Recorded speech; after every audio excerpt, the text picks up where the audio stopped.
আসসালামু আলাইকুম, আমি তন্ময়। আমি কোড জগতের ব্যাচ 7 স্টুডেন্ট। আমার আইডি WDB07024। সো আমি এই কুইজ অ্যাপটা আজকে বানাইছি। আজকে না, কয়েকদিন থেকে বানাচ্ছি, তো আজকে কমপ্লিট হয়েছে আর কি। সো আমি এটা আজকে কিভাবে কি কাজ করে এটা একটু এক্সপ্লেন করব, সাথে কোড কিভাবে কি লিখছি, কী জন্য কী করছি এটাও মোটামুটি এক্সপ্লেন করব। সো দেখা যাক। এখানে 4টা টপিক আছে। একটা হচ্ছে HTML, CSS, জাভাস্ক্রিপ্ট, স্যাস। সো যখন আমি এই 4টার মধ্যে কোনো একটাতে ক্লিক করব, ওই রিলেটেড 10টা প্রশ্ন আমি দেখতে পাবো আর কি। আর লাস্টে গিয়ে আমি কত পাইছি এটা দেখাবে। আর একটা বিষয় হচ্ছে এখানে একটা টগল বাটন দেওয়া আছে, যেটাতে ডার্ক থিম আর লাইট থিম শো করবে। এই যে এখন ডার্ক থিম আর এখন লাইট। সো আমি লাইটই রাখলাম আর জাভাস্ক্রিপ্টে ক্লিক দিলাম। তো এই যে হচ্ছে আমার প্রশ্ন, আর এগুলো হলো অপশান। তো এই যে আমি সিলেক্ট করলাম, তারপর আমি সাবমিট করব। তো আমি চাইছি যে আপনি এই প্রশ্নটা দিকে একটু ফোকাস করে রাখেন। এটা হলো প্রথম প্রশ্ন, হ্যাঁ, এটা একটু মনে রাখেন বা পরে রিওয়াইন্ড করে দেখলে হবে।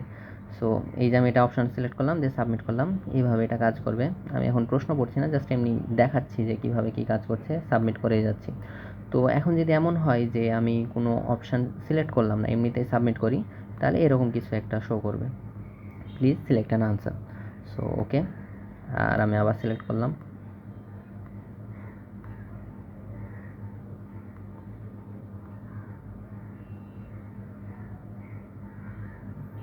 এটা হলো লাস্ট নাম্বার। এই তো।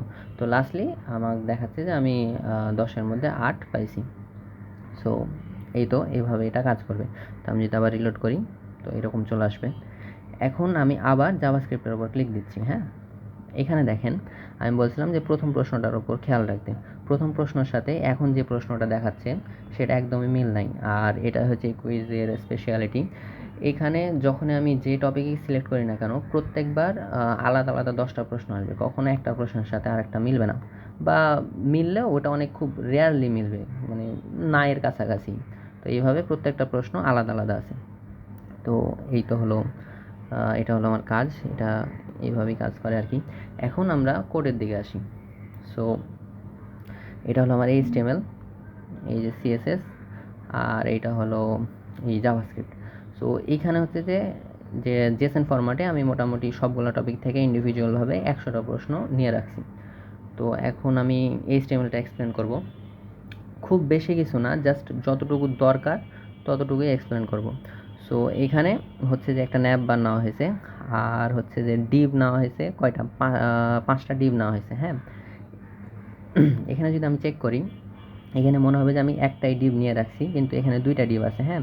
এখানে এই যে এইটুকু অংশ, এই যে টগল বার পর্যন্ত, এটা হচ্ছে ন্যাপ বার, আর বাকি যে অংশটুকু আছে সেটা হচ্ছে আরেকটা ডিভ।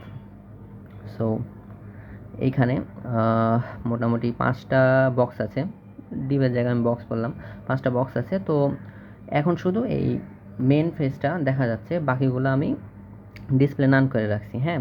তো এখানে ন্যাপ বারে যদি আসি, প্রথম দিকে জাস্টিফাই এন্ড করা আছে, একটা ক্লাস দেওয়া আছে। আর এর নিচে যদি দেখেন ডিভ নেওয়া আছে, আর আরেকটা নেওয়া আছে লেভেল। তো এখানে টপিক ডিসেবল করা আছে। এই ডিসেবল মানে হচ্ছে যে এটা এখন শো করবে না। আর আমি চাইছি যে জাস্টিফাই এন্ড এগুলো মনে রাখেন, কারণ এগুলা আমি যখন জাভাস্ক্রিপ্ট এক্সপ্লেন করব তখন এগুলো কাজে দেবে। আর এখানে যেগুলো বক্স আছে সেগুলো হলো এই যে new view, sorry no view, আর এইচটিএমএল এখানে সব কাজ করা হয়েছে, তাই এইচটিএমএল ক্লাস দেওয়া হয়েছে। এভাবে CSS, জাভাস্ক্রিপ্ট সবগুলো দেওয়া হয়েছে। আর লাস্টে এখানে যেটা রেজাল্ট বক্স আছে, এখানে রেজাল্ট দেওয়া হয়েছে, এখানে যেটা মিটার আর H1 নেওয়া হয়েছে। এগুলো আমি এই জন্য বলছি, যখন আমি জাভাস্ক্রিপ্ট এক্সপ্লেন করব তখন এগুলো কাজে দিবে, না হলে বুঝতে অসুবিধা হবে। এবার যদি CSS-এ যাই, নর্মাল CSS কাজ তো আছেই, কিন্তু ওইখানে কিছু কিছু ক্লাস দেওয়া হয়েছে যেগুলোতে ডিসপ্লে নান করা আছে। যেন প্রথম দিকে আমার ওটা দরকার নাই, কিন্তু পরে দরকার পড়বে, ওই জন্য এই ক্লাসগুলো ওইখানে দেওয়া হয়েছে, বা আমি পরে ব্যবহার করব। সো এখানে টপিক ডিসেবল আছে, ডিসপ্লে নান, তারপর জাস্টিফাই এন্ড দেওয়া আছে, জাস্টিফাই কন্টেন্ট ফ্লেক্স এন্ড, আর স্পেস বিটুইন, এটা আমার পরে কাজে দিবে, তাই এটা করছি। আর এখানে নো ভিউ, ডিসপ্লে নান আর একটা দেওয়া আছে। আর একটা হচ্ছে এখানে যদি আসি, হ্যাঁ, এখানে হচ্ছে ভ্যানিশ, ডিসপ্লে নান। আর ডার্ক থিম আর লাইট থিমের জন্য বডি ডার্ক আর বক্সেস ডার্ক দিয়ে 2টা ক্লাস বানানো হয়েছে, যেখানে ব্যাকগ্রাউন্ড কালার আর কালার কিছু চেঞ্জেস করা আছে। যদি আর একটু দেখাই, এখানে যখন আমি ক্লিক করছি তখন এখানে 2টা কালার, এই 2টা কালার ওইখানে সেভ করা হয়েছে। আর কালার, টেক্সটের কালার যেন হোয়াইট থাকে ওটাও দেওয়া হয়েছে। তো এইটাই হলো HTML আর CSS এর ব্যাখ্যা। এবার যাবো আমরা জাভাস্ক্রিপ্টে এখানে অনেকগুলা ভেরিয়েবল নেওয়া হয়েছে। সবগুলো আমি এক্সপ্লেন করবো না, কারণ সবগুলার প্রয়োজন নাই, যেটুক দরকার সেটা বলি। এটা হচ্ছে একটা হচ্ছে সিলেক্টেড আনসার, একটা হলো current card, current quiz type. এই তিনটা আমাদের মোটামুটি লাগবে। এই সিলেক্টেড আনসার হচ্ছে যে আমি যে আনসারটা সিলেক্ট করব ওটা হচ্ছে পরে যেন যেটা রাইট আনসার, কারেক্ট আনসার, সেটার সাথে মিল রেখে আমি যেন এটা বের করতে পারি যে উত্তরটা আমার সঠিক হয়েছে কি হয়নি, এটা বের করার জন্য। কারেন্ট কার্ড হচ্ছে যে কোন কার্ডের ওপর আমার ফাংশন বা আমি যে কাজটা করতে চাচ্ছি সেটা চলবে, এটা যেন আমি বুঝতে পারি। আর কারেন্ট কুইজ টাইপ, এটাও আমাদের কাজে দেবে, যেটা আমি যখন নিচে এক্সপ্লেন করবো আরও তখন এটা বুঝতে পারবেন। এখন বাকি এগুলো জিনিস আমি এমনি সিলেক্ট করছি, মানে একটা ভেরিয়েবলের মধ্যে স্টোর করছি। আর একটা যদি এক্সপ্লেন করা যায় সেটা হলো যে এই যে কাউন্ট 1 দেওয়া হয়েছে, এটা হচ্ছে যে এইখানে যখন আমি ক্লিক দিলাম, এই যে দেখেন এখানে কোশ্চেন 1 আর এখানে একটা প্রোগ্রেস বার আছে, এটা যেন ঠিক মতো কাজ করে ওই জন্য দেখছি, আর ওই জন্য আর কি কাউন্ট ওখানে দেওয়া হয়েছে। আর যখন আমার 10টা, এখানে তো মাত্র 10টা প্রশ্ন দেখানো যাবে, তো 10টা প্রশ্ন যখন হয়ে যাবে আমি যেন এই জিনিসটা বুঝতে পারি আর ওই অনুযায়ী যে কাজ করা লাগবে সেটা করতে পারি, ওই জন্য এই কাউন্ট ভেরিয়েবলে 1 রাখা হয়েছে। আর আরেকটা দেওয়া হয়েছে এখানে যে রেজাল্ট কাউন্ট, এটা হচ্ছে আমার কয়টা আনসার ঠিক হয়েছে এটা স্টোর করার জন্য এই রেজাল্ট কাউন্ট নেওয়া হয়েছে। এরপর এখানে লেট দিয়ে 4টা ভেরিয়েবল নেওয়া হয়েছে, যেগুলো MTR নেওয়া হয়েছে। তো এগুলো না হচ্ছে আমি আমার যে জেসন ফাইলে, এই যে জেসন ফাইলে যে প্রশ্নগুলো আছে এই প্রশ্নগুলা এগুলোর মধ্যে স্টোর করব। তাই তো প্রথমে অ্যাসিনক্রনাস ফাংশন ব্যবহার করে এই যে ট্রাই ক্যাচ দিয়ে আমি সবগুলা প্রশ্নগুলো ফেচ করলাম, দিয়ে ফেচ করার পর এইখানে এই যে HTML কোশ্চেন্সের মধ্যে HTML এর প্রশ্ন, CSS এর মধ্যে CSS এর, এইভাবে জাভাস্ক্রিপ্ট আর SAS এর মধ্যে SAS এর প্রশ্ন সব স্টোর করলাম। তারপর এগুলোর মধ্যে যদি কোনো প্রবলেম হয় তাহলে ক্যাচ দিয়ে একটা এরর দেওয়া হয়েছে, simple error, there is some error, এই তো। তারপর ওইখানে যদি সব কিছু ঠিকঠাক থাকে, হ্যাঁ, তাহলে আমরা যে এই যে ডার্ক মোড, লাইট মোড আছে এখানে, এইটার কাজ আমি এখন এক্সপ্লেন করব। এই যে এইটুকু অংশতে এটার কাজ নেওয়া হয়েছে।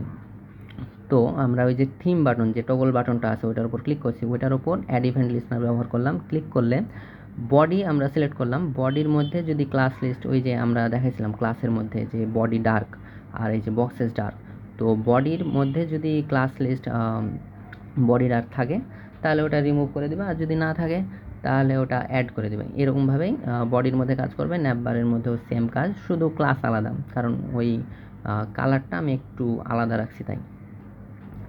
তো এই তো হলো সব কিছু। তারপর হচ্ছে এখানে বক্সেস, ওইখানে তো আমরা বলে রাখছি যে 4টা কি 5টা বক্স নেওয়া হয়েছে, তো ওই 5টা বক্সেই যেন সবগুলার ওপরেই যেন কালারটা চেঞ্জ হয়, ওই জন্য ফর ইচ ব্যবহার করে প্রত্যেকটা বক্স নিয়েছি, দিয়ে ওটার উপর ক্লাস লিস্ট টগল এই বক্সেস ডার্ক করে দিয়েছি। হ্যাঁ,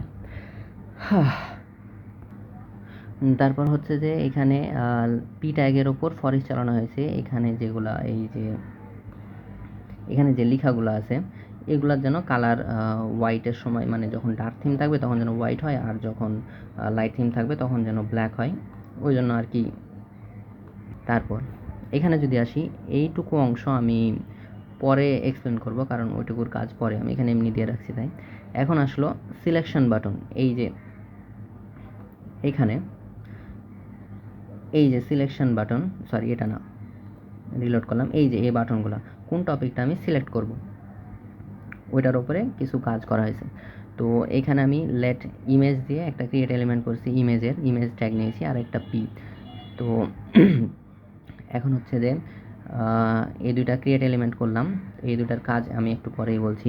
এখানে সিলেকশন বাটন দিয়ে ওটার ওপর অ্যাড ইভেন্ট লিস্টনার চালালাম। হ্যাঁ, তারপর যে প্রত্যেকটা কার্ড আছে, মানে এই যে প্রশ্নগুলো শো করছে না ওগুলা, ওই সবগুলা কার্ডকে আমি সিলেক্ট করলাম, দিয়ে ওদের ওপরে নো ভিউ আগেই চালিয়ে দিলাম যেন ওই সবগুলা ডিসপ্লে নান থাকে। এরপর হচ্ছে যে মেন বক্স হচ্ছে যে যেটা এই যে এইটুকুর উপরে যখন আমি এটা ক্লিক করে দেবো যে কোনো একটা টপিক, তখন এই অংশটুকু আমি চাচ্ছি যে যেন চলে যায়, দিয়ে যেটা ক্লিক করব সেই প্রশ্নের অংশটা যেন আসে, মানে এরকম যেন আসে। ওই জন্য এখানে আমি এই যে মেন বক্স ক্লাস লিস্টে অ্যাড নো ভিউ করে দিলাম যেন ওটা ডিসপ্লে নান হয়ে যায়। তারপর যে এখানে হচ্ছে যে ন্যাপ বার আছে, ন্যাপ বারের মধ্যে আমি ওই যে জাস্টিফাই ক্লাসের মধ্যে দেখাইছিলাম ক্লাস বলছি, ওই যে সিএসএস এর মধ্যে দেখাইছিলাম যে জাস্টিফাই এন্ড আর জাস্টিফাই স্পেস। তো প্রথম দিকে যদি আমি দেখি তাহলে এই অংশটুকু কিন্তু নাই, হ্যাঁ, আর এটা তো এ পাশে আছে। তো প্রথমে যদি দেখি এরকম, তো এটাকে ডান পাশে রাখার জন্য আমি প্রথমে এই ফ্লেক্স ব্যবহার করছি। ফ্লেক্সের জন্য এটা জাস্টিফাই কন্টেন্ট ফ্লেক্স এন্ড দেওয়া আছে, বাট যখন আমি এখানে ক্লিক করছি তখন তো এই যে ইমেজ চলে আসছে আর লেখা চলে আসছে। আর যদি জাস্টিফাই কন্টেন্টের ওইখানে ফ্লেক্স এন্ড দিয়ে রাখি তাহলে এই লেখাটাও এই পাশে চলে যাবে। তো এটা ঠিক করার জন্য ওই জাস্টিফাই কন্টেন্ট আমি স্পেস অ্যারাউন্ড দিয়ে রাখছি। তো এইখানে এই ক্লাসের এইখানে এটা আছে। আর হচ্ছে যে প্রথম দিকে তো এই লেখাটুকু দেখা যাচ্ছে না, এই লেখাটুকু মানে ডিসপ্লে নান করা আছে। তো যখন আমি ক্লিক দেব তখন এই যে এখানে রিমুভ টপিক ডিসেবল এই যে অংশটা সরে যাবে, তখন যেন আমি ওই জিনিসটা দেখতে পাই। তারপর হলো যে বাটন টেক্সট একটা ভেরিয়েবল নিয়েছি, যেখানে হচ্ছে যে এই যে এখানে লেখা আছে না HTML CSS জাভাস্ক্রিপ্ট, এই লেখাটা আমি স্টোর করছি এই বাটন টেক্সটের মধ্যে। আর আরেকটা ভেরিয়েবল নিয়েছি, ওটা হচ্ছে কার্ড টু শো, ওটা আমি এখনই বলছি। তারপর এই যে বাটন টেক্সটের মধ্যে যে লেখাটা স্টোর করেছি, এখন যখন আমি ক্লিক দিব, ক্লিক দেওয়ার সময় যদি HTML থাকে তাহলে হচ্ছে যে HTML দিয়ে যে মানে HTML অংশটুকু আমি দেখাবো আর কি। তো ওইখানে তো 4টা ডিভ নেওয়া হয়েছে, 4টা টপিকের জন্য 4টা ডিভ। তো যদি HTML এর সাথে মিলে যায় তাহলে HTML এর যে ডিভটা আছে সেই ডিভটা যেন ডিসপ্লেতে দেখাই, ওই জন্য এটা নেওয়া হয়েছে। আর এইখানে হচ্ছে যে আমরা এই যে ইমেজ নিয়েছিলাম আর পি ট্যাগ নিয়েছিলাম। তো ইমেজ সোর্সটা ওই HTML এর সাথে মিলাই দিছি, মানে HTML এরটা যেন দেখায় আর কি। এটা হচ্ছে যে এই যে HTML ক্লিক করলাম, এই যে এই অংশটুকু এটা হচ্ছে ওই ইমেজ ট্যাগ আর এটা হচ্ছে পি ট্যাগ। সো আমি এটা নিলাম, এই যে ইমেজ সোর্সের মধ্যে HTML এর আইকনটা দিছি আর টেক্সটের মধ্যে বাটন টেক্সটটা দিয়েছি। আর এই যে এই দুইটা যেটা বানাইছিলাম ওইটা ওই টপিকের মধ্যে অ্যাপেন্ড করে দিয়েছি। এখন এইখানে হচ্ছে যে কারেন্ট কুইজ টাইপ HTML, এটা এটার আরও কিছু কাজ আছে, এই কাজটা আমি আরও নিচে গেলে তখন এক্সপ্লেন করছি। তারপর হচ্ছে যে HTML এর একটা ফাংশন, তো এই ফাংশন আমি নিচে বানাইছি, এটাও আমি এক্সপ্লেন করব।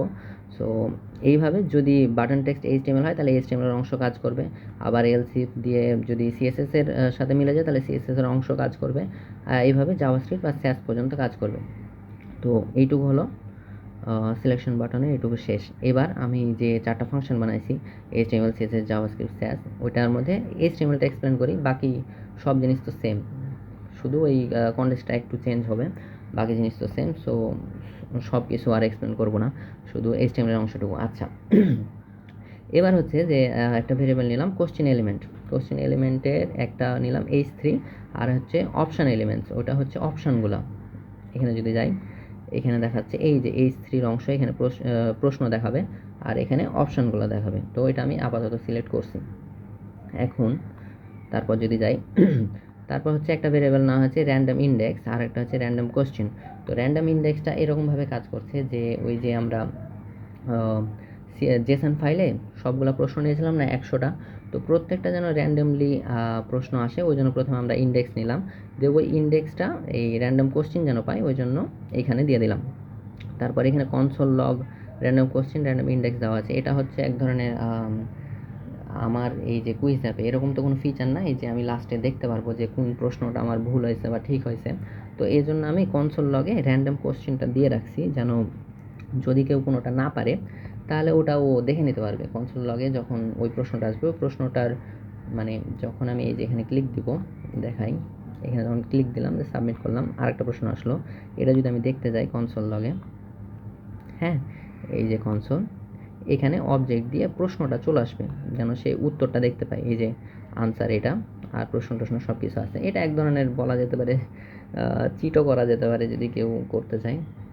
সো এটা অ্যাড করে রাখছি যেন সে প্রশ্ন আর উত্তরটা বুঝতে পারে।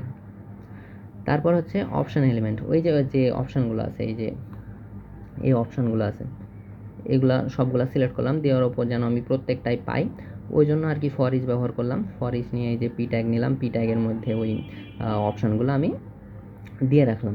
ঠিক আছে, এইটুকু অংশ। এবার আসলো কারেন্ট কার্ডের মধ্যে আমি ওই যে এইচটিএমএলটা মানে এইচটিএমএল এর এখন কাজ করছি, এইচটিএমএল এর ফাংশন লিখছি, তাই এইচটিএমএল নিয়ে রাখছি। যখন সিএসএস এ কাজ করবো তখন সিএসএসটা নিয়ে রাখবো, এইভাবে সবগুলো নিয়ে রাখবো। আর এইখানে হচ্ছে যে আমি কারেক্ট আনসারটা বের করে রাখলাম, এটুকুর কাজ একটু পরে আমরা দেখতে পাবো। হ্যাঁ, তারপর হচ্ছে যে এইখানে আবার অপশান এলিমেন্টগুলো সিলেক্ট করলাম। সিলেক্ট করার পর হচ্ছে যে এই যে এখানে যখন আমরা ক্লিক দিচ্ছি, এটা তো কালার হচ্ছে, তাই না? এই কালারটার উপর কাজ করার জন্য এখানে এই যে সিলেক্ট অ্যাড করা হয়েছে, রিমুভ করা হয়েছে। তারপর এইটুকু অংশ হলো ইম্পর্টেন্ট। এইটুকু অংশ হচ্ছে যে আনসারটা আমি সিলেক্ট করছি, এখানে এই আনসারটা আমি সিলেক্ট করলাম ক্যাপশন। তো এটা আমি স্টোর করে রাখছি এইখানে, কারণ একটা পর্যায়ে গিয়ে কী হবে, যখন কারেক্ট আনসার থাকবে, কারেক্ট আনসারের সাথে আমি এই সিলেক্ট আনসারটা মিলাবো। তো যদি মিলে তাহলে কিছু কাজ করা লাগবে, ওই জন্য আর কি এটা এখানে সিলেক্ট করে রাখলাম। আচ্ছা, তো তারপর এখানে লাস্টলি এই যেভাবেই ফাংশানে সিএসএস চলছে, জাভাস্ক্রিপ্ট স্যাস এটা চলবে। এবার আসবে আরেকটা ফাংশন, যেটা হলো হ্যান্ডেল সাবমিট। এই যে সাবমিট বাটন, এটার উপর কিছু কাজ করা হয়েছে ওইটা। তো এখানে প্রথমে ইফ কন্ডিশন ব্যবহার করা হয়েছে, যদি আমি কোনো আনসার সিলেক্ট না করি, এখানে যদি দেখাই, এখানে তো সিলেক্ট করে ফেলছি, এখানে কোনো আনসার সিলেক্ট করিনি, দিয়ে আমি সাবমিট করলাম, তাহলে এই যেন প্রশ্নটা দেখায়, ওই জন্য আর কি এটুকু লেখা হয়েছে। এবার এই যে কারেক্ট আনসার, এখানে আমরা এই যে আনসারটা সেভ করছি না, এই অংশটুকু এই ভেরিয়েবলের মধ্যে স্টোর করলাম, যেটা হচ্ছে কারেক্ট আনসার। দিয়ে যদি সিলেক্টেড আনসার, এই যে এখানে সিলেক্টেড আনসার, এই যে এখানে যে আনসারটা আমি সিলেক্ট করেছি, ওই আনসারের সাথে যদি কারেক্ট আনসার মিলে যায়, তাহলে রেজাল্ট কাউন্ট প্লাস প্লাস হবে। এই রেজাল্ট কাউন্টটা হচ্ছে যে হ্যাঁ, আমি একটা প্রশ্ন ঠিক উত্তর দিছি, আমি 1 মার্ক পেলাম। তো যতগুলোভাবে ঠিক উত্তর দেবো, পরপর থেকে একটা প্লাস হইতে থাকবে। আর এই কাউন্ট হচ্ছে আপনার এই যে প্রশ্ন 3 নাম্বার, এটা বোঝার জন্য। আর আরেকটা হচ্ছে এই মিটারটাও ওইভাবেই কাজ করছে, এটা 10 পর্যন্ত, যখন 10-এর কাছে যাবে তখন এটা পুরোপুরি কমপ্লিট হয়ে যাবে। তো এইভাবে চলছে। এভাবে চলতে চলতে এই যে মিটারের জন্য এখন 4টা ডিভ আছে, মানে 4টা টপিক আছে। সো 4টা ডিভ, এখন 4টা ডিভের মধ্যে মিটার আছে, তো সবগুলোকে যেন আমি পাই, ওই জন্য এখানে ফর ইজ দ্য মিটারের ভ্যালু ইকুয়াল কাউন্ট করে দিয়েছি। এখন হচ্ছে যে আমরা তো চাইছি যে 10টা প্রশ্ন শুধু দেখাবো, 10টা প্রশ্ন হয়ে গেলে তারপর যেন আর সেটা কাজ না করে। তো ওই জন্য কাউন্টিংস লিখে একটা ভ্যারিয়েবল নিলাম, দিয়ে হচ্ছে যে আমি ওই এটা অ্যাকচুয়ালি হচ্ছে যে কাউন্টিংসের এটা সিলেক্ট করছে, এই যে এটুকু, এই যে এটা যেন আমি রেকর্ড মানে এখানে যেন কাজ করতে পারি, 1 2 3 এভাবে যাই, ওই জন্য ওই অংশটুকু সিলেক্ট করা হয়েছে। এখন এইখানে যখন আমি আসছি, এটা হচ্ছে যে যদি আমার কাউন্টটা 10-এর থেকে ছোট হয়, তাহলে প্রত্যেক বারে কাউন্ট বাড়তে থাকবে, ওই কাউন্টিংয়ে টেক্সট কন্টেন্টটা কাউন্ট হবে। কিন্তু যদি 10-এর থেকে বেশি হয়ে যায়, তাহলে এই যে টেক্সট কন্টেন্টটা 10-এই যেন থেকে যায়, এর থেকে যেন না বাড়ে। তো এটার প্রয়োজন ছিল না, তারপরে এটা আমি দিয়ে রাখছি যেন এটা একটা সেফ জোনে থাকে। কারণ এইখানে হচ্ছে যখন 10টা হয়ে যাবে, তখন তো আমি আনসারটা মানে যেটা আমার প্রোগ্রেস দেখাচ্ছে যে আমি কত পয়েন্ট পাইছি, ওটা শো করবে। তো আমি তো আর সাবমিট করতে পারবো না, যার কারণে এটা বাড়বেও না। তো তারপর ওটা আমি দিয়ে রাখছি যেন ওটা ভালো কাজে দেয় আর কি। তারপর এখানে আরেকটাই ব্যবহার করেছে, যদি 10-এর থেকে ছোট হয়, তাহলে ওর মধ্যেই যে কারেন্ট কুইজ টাইপ, এটা হচ্ছে বিষয়। কারেন্ট কুইজ টাইপ যখন HTML হবে, তখন HTML এর ফাংশন চলবে। আর যদি HTML ফাংশন না হয়, কারেন্ট কুইজ টাইপ CSS হয়, তাহলে CSS চলবে। কোন ফাংশনটা কখন চলবে, এটা করার জন্য আর কি এই কারেন্ট কুইজ টাইপটা আমি আগেই লিখে রাখছিলাম, দিয়ে এই ফাংশনগুলো ওই অনুযায়ী চলবে। আচ্ছা, এখন যখন এই 10-এর থেকে ছোট, তখন তো এইগুলো চললো। আর যখন 10-এর থেকে বেশি হয়ে যাবে, তখন হবে যে এখানে তো কোনো একটা বক্স চলছে, এই যে যেমন বক্স চলছে, তো এখানে এই যে সবগুলো বক্স আমি এনেছি, তো প্রত্যেকটা বক্সের মধ্যে যেটাই আর কি কী বলে ক্লাস লিস্ট, মানে এখানে যেটা শো করবে, সেটা আমি চাইবো যেন ডিসপ্লেটা নান হয়ে যায়। ওই জন্য আমি এখানে এই যে অ্যাড ভ্যানিশ নামে একটা ক্লাস লিস্ট আছে, ওটা অ্যাড করে দিয়েছি। আর লাস্টে যে এই যে যেটা দেখাচ্ছে, এটাকে দেখতে পাচ্ছি না, এখানে দেখতে পাচ্ছি না। আচ্ছা, আমি এটা একটু তাড়াতাড়ি দেখাই।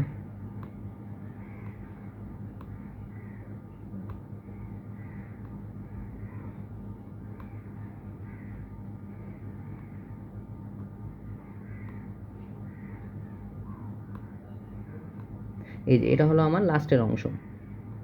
সো এই লাস্টের অংশটুকুর কাজ এখানে হয়েছে, এই যে ক্লাস লিস্ট রিমুভ ভ্যানিশ, যেটা ডিসপ্লে নাম ছিল ওটা যেন ডিসপ্লে নাম না থাকে, ওই জন্য এটা। আর ওই যে এখানে যেটা মিটার নেওয়া হয়েছে, এই যে মিটার, এই মিটারের যেন প্রোগ্রেসটা দেখতে পাই, যেন 2 হয়েছে, তো 2 এর জন্য এটুক বাড়ছে, তো ওটা যেন আমি দেখতে পাই, ওই জন্য এখানে result meter dot value result count. আর লাস্টলি একটা H1 বা কিছু একটা নেওয়া হয়েছে, ওইখানে যেন আমি দেখতে পাই ইউ হ্যাভ স্কোর্ড এত, এই অংশটুকু হচ্ছে এইটুকু। সো এই তো হলো আমার এক্সপ্লেনেশন, আশা করি সবাই বুঝতে পারছে।